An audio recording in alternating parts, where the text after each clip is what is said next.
The hidden cost of being nice at work. अक्सर औकात ये होता है, मैंने ये देखा है कि लोग बहुत ज़्यादा अच्छा बनने की कोशिश करते हैं वर्क प्लेस में, और ये एक्स्ट्रा अच्छा बनना उनको नुकसान देता है. You simply say yes to everything that comes your way, you try to keep peace with everyone, and you try to make everyone happy, but in this process you end up doing more work than others and feel stressed out.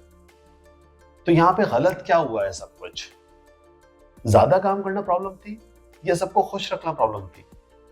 इन दोनों में से कोई भी problem नहीं थी. Real problem lies here is के आपने tough conversations नहीं की, आपने कॉन्फ्लिक्ट को अवॉइड किया, आपने चैलेंज नहीं किया लोगों को, and in this process you and up doing more work, and आपने हर चीज को यस करके एक्सेप्ट कर लिया. जिन कन्वर्सेशन को होना चाहिए था और जिन पे क्लैरिटी मिलनी चाहिए थी, उन पे क्लैरिटी भी नहीं मिली.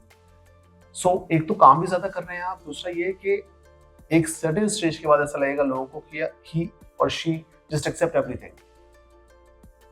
इसका कोई ओपिनियन नहीं है, and that is what the real problem lies.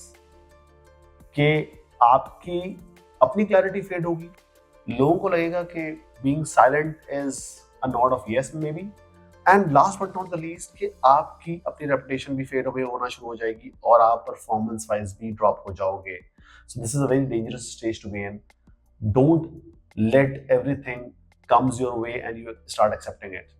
Try to challenge, try to understand, try to create those healthy conflicts that interdepartment conflict has in the organization. Those conflicts are meaningful, those are worthy. क्योंकि अगर ये conflicts नहीं होंगे तो काम बेहतर तरीके से नहीं होगा. तो सवाल ये पैदा होता है कि solution क्या है फिर इस सब का? Solution यहाँ पे बड़े सिंपल है, और वो सोल्यूशन स्टार्ट होता है कि आपने क्लैरिटी बिल्ड करानी है. काइंडनेस क्लैरिटी के साथ आपको रिस्पेक्ट दिलाती है. That's one. Number two is that कि नो कहना सीखिए. लेकिन हमारा एक चैलेंज अक्सर औकात ये होता है कि हम नो बड़ा हार्श तरीके से कह देते हैं. पोलाइट नो आपको बहुत अच्छी वेटेज दिलवाता है. Start saying no in a respectful manner and try to create your boundaries so people understand कि किस लेवल पे आप जा सकते हैं और कितना आप स्ट्रेच हो सकते हैं और कितना नहीं हो सकते.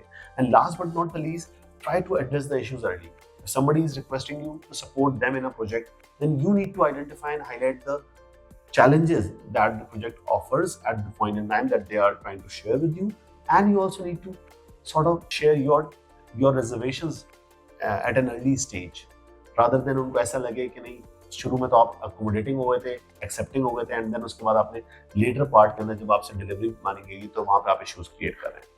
In order to conclude this video, I can only say that being nice is not any challenge at all, but बहुत ज्यादा अच्छा बनना, बहुत ज्यादा हर किसी के सामने अच्छा बनना और हर किसी को ये बावर कराना कि मैं बहुत अच्छा हूँ, ये परफॉर्मेंस कॉस्ट करती है चीज ऑर्गेनाइजेशन वाइड.